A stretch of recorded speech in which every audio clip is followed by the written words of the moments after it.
A major ruling today from the feds involving health care that will affect every person in Maine one way or another. That's right. It's going to affect your wallet in one way, but there's a lot of concern about how it's going to affect those who are losing coverage. Governor Paul LePage has planned to reduce access to Medicaid and Medicare. Part of it approved, part of it rejected. News 13's Brad Rogers joining us live, and a lot of changes ahead, but there is that concern, Brad, about those losing coverage. Yeah, it certainly is, Greg. I tell you what, Democrats and Republicans are at odds over these cuts that are ahead. But the bottom line is thousands of parents whose children have Maine care will be losing their health care benefits. Take a look at the cuts. The feds eliminated those benefits for parents earning over 133% of the poverty level, or about $17,000 a year. There will also be a 10% reduction in the Medicaid savings program. Democrats say 5,000 seniors will no longer get help paying for their prescription drugs.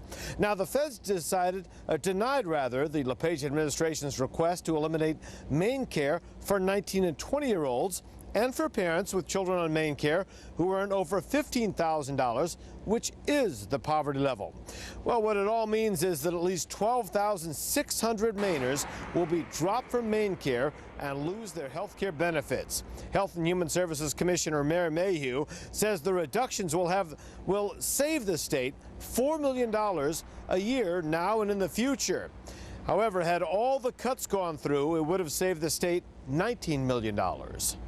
We've all been focused on the deliberations in Washington over the fiscal cliff and the challenges facing our country in its inability to grapple with our growing debt.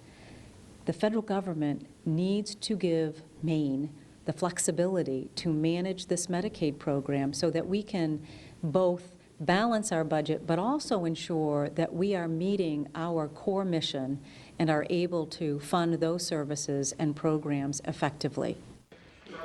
Well, Republicans disappointed that all the reductions weren't approved. Democrats, though, are relieved that 21,000 more Mainers who earn just above the poverty level will not be losing their health care benefits. Looming ahead in all this, a budget battle and likely more cuts that seem inevitable. There's some real challenges going forward, and we're going to see some significant impacts to both education and health and human services. But we've been down this path before, unfortunately, and it has been in the past overwhelmingly working together to try to solve these problems, and that's what we're focused on today. The state still needs to find about $150 million in savings just this fiscal year alone. That doesn't even count the next budget over the next 2 years. Congresswoman Shelley Pingree, though, says this is not the time to be cutting more people off health care. We should be putting more people on health care instead. Reporting live at the State House, Brad Rogers, News 13, and Governor LePage will introduce his supplemental budget with all these pending cuts on Friday. All right, thanks very much, Brad. Live in Augusta. Well, the nation's largest organization representing seniors, the AARP, is expressing concern about these changes tonight. They're upset about changes to the Medicare savings plan in particular, saying roughly 2,600 Mainers are going to lose access to the program, which helps lower-income seniors pay for prescription drugs. They also say some of these changes will affect access to doctors in some cases.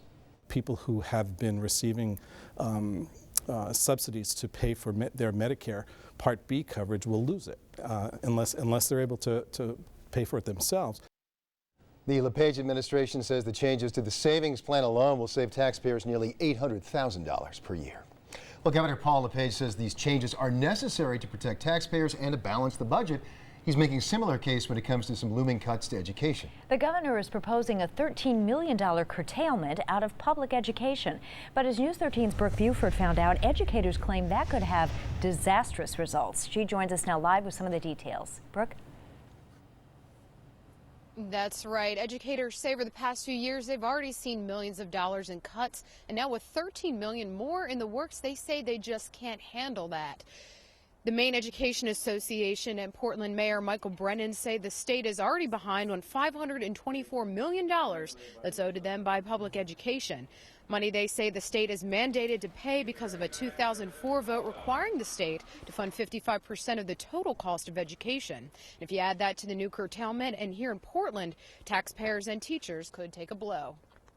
I either have to go back and look at increasing property taxes or lay off teachers, furlough teachers, and look at ways that we will cut educational programming that is critical to our students.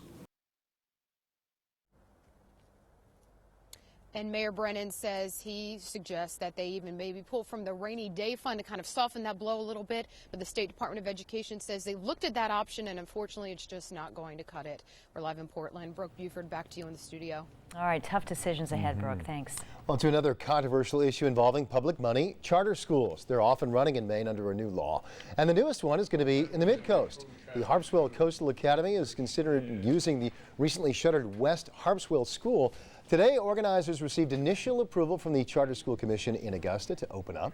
The Coastal Academy was one of 5 applications. The board rejected the other 4. 2 of those rejected were virtual schools that would not have had an independent board operating here in Maine. Another charter school, the Baxter School in Portland, which previously had gotten some initial approval, got the official go-ahead to open during today's meeting. Well, day 2 of a double murder trial in Portland wrapped up today after testimony from forensic witnesses and law enforcement. Joel Hayden is accused of shooting Renee Sandora, with whom he had 4 children, and their friend Trevor Mills back in July of 2011. Police say he then led them on a high-speed chase from Saco to Lyman. Today, a state trooper testified that chase reached speeds of more than 100 miles per hour before Hayden crashed the car. Other witnesses today talked about the scene of the shootings and how some of the evidence was handled. In emotional testimony yesterday, Hayden and Sandora's 8-year-old son, one of again 4 of their kids, told the court that he saw his father shoot his mother. The case is expected to go to the jury soon. A former Maine state prosecutor turned fugitive on child porn charges is back in Maine and answering to new charges. James Cameron entered a not guilty plea to a charge of criminal contempt in a Portland courtroom today. That charge comes after investigators say Cameron led them on a nationwide manhunt after authorities say he cut off his ankle monitoring device and fled the state. He was apprehended in New Mexico after 3 weeks on the run. Before Cameron fled the state, he was convicted on child porn charges. If convicted on the new charge, he could get 10 more years in prison. He is being held now without bail. Firefighters respond to a truck fire in Norway last night. The truck's owner says it was parked and not running when the fire started. It happened at a residence on Pikes Hill Road. Officials say the home was not affected. Nobody was injured. The cause and what sparked that fire remains under investigation. A South Paris woman is recovering tonight after being life-flighted from an accident in Oxford last night. You can see just how bad that crash was in these pictures. The driver, 52-year-old Virginia Goodwin, was driving on Allen Hill Road when she lost control and rolled over. She is expected to be fine. The crash remains under investigation. The search for 3 snowmobilers, presumed dead now in northern Maine, remains on hold tonight. Wardens say dangerous ice conditions in the area where they believe the men might be is preventing them from continuing to search. Officials went on to say that if the lake opens up enough, the Warden Service will again consider using sonar and watercraft. Now, if the ice remains frozen, the Warden Service might eventually consider using a dive team and other equipment regardless, or they could just keep waiting for the warmer weather.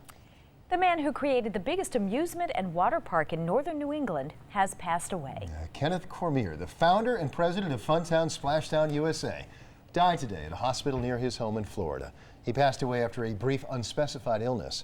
Funtown first opened back in 1967. Cormier, an Army veteran, was 80 years old. Now, your Weather Authority forecast with Jarnita Presti.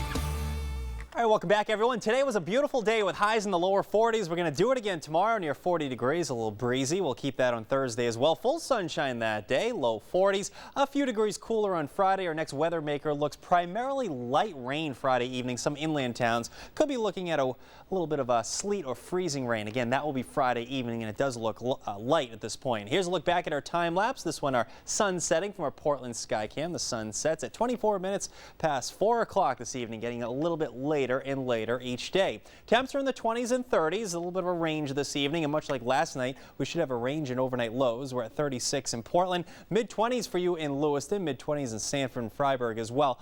Last night there were areas in the single numbers here at the coastline. We bottomed down the teens. Widespread teens are expected inland tonight here at the coastline. I think lower 20s will do it. Those are your projected lows. Some of the mountain valleys will slip into the single numbers. High pressure remains in control of our forecast. There are a few clouds off to our west. Skies are still mainly clear from Maine, New Hampshire, Vermont, all the way down through southern New England. As high pressure slides offshore, you get that clockwise rotation, which brings in a southwest and westerly wind. That flow brings in the mild temps, and that's exactly what we have in place right now, and it will continue for not only tomorrow, but Thursday and Friday. Storm Tracker is going to start us off tomorrow morning with temps in the teens and lower 20s. Notice a bright sunny start to the day. In fact, your Wednesday looks pretty nice overall. Mostly sunny skies with just a few passing clouds. This is 1 o'clock in the afternoon. Temps in the 30s and lower 40s. So yes, tomorrow will be another mild day. There's a weak front that moves through tomorrow evening. So about 24 hours from now, we're going to see a few more clouds. There is the chance for a snow or rain shower with this feature. Storm Tracker is not depicting that, but there's the slight chance for a snow or rain shower. Most of that activity should be in the mountains. That feature moves offshore by Thursday. Thursday looks to be another beautiful day. A little breezy though. High temps should make it into the 30s and lower 40s. We should at least make it into the lower 40s here at the coastline, which is a good 10 degrees above normal. Tomorrow, mostly sunny day, some late day clouds with a slight chance for a late day rain or snow shower. High temps around 40, low 40s on Thursday with full sunshine. It will be breezy on Thursday. Clouds thicken on Friday. Our next weather maker moves in Friday evening with a period of light rain for most areas. I think many inland communities should see some light sleet and freezing rain. That's something that needs to be watched for Friday evening. The weekend as a whole, I think it looks dry, just mostly cloudy Saturday and partly sunny on Sunday. And check out those temps. Some areas, especially over southern zones, could make it in the mid to upper 40s late in the weekend. Our next disturbance looks to bring rain and some inland wintry mix on Monday. So if everything works out, we're going to squeeze in a decent weekend, sort of sandwiched in between 2 periods of light rain. No big storms in the 7-day forecast. Ah, that's a pretty easy January to take right there. Yeah, sure is. Heading into mid-January at this point. Yes. Right. Next week, though, late next week, the cold air returns. Different story. All right, Charlie.